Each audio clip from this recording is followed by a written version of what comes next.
ఇప్పుడు మా ఇంట్లో ఉన్న వంకాయలు కొద్ది కాసినాయి, గుత్తి వంకాయ వండుతున్నాను. ఫస్ట్ కరివేపాకు,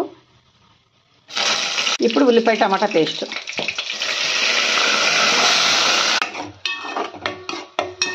చెప్పాను కదా ఇంట్లో వంకాయలని. చూసారు ఎంత లేత మొగ్గలు, ఆఖరికి బుజ్జి వంకాయలు కూడా కోసేసాం మేము. అలా వేగుతున్నప్పుడు పసుపు, అది టమాటాను ఉల్లిపాయ పేస్ట్ బాగా మగ్గింది కదా. ఇప్పుడు వంకాయలు అలా మగ్గ పెట్టుకోవాలి. ఇప్పుడు కారం, సరిపడా సాల్ట్, వంకాయలు అలా మగ్గుతున్నప్పుడు నీళ్ళు పోసుకోవాలి. కుక్కర్ మూత తీసిన తర్వాత ఎలా ఉంది కూర.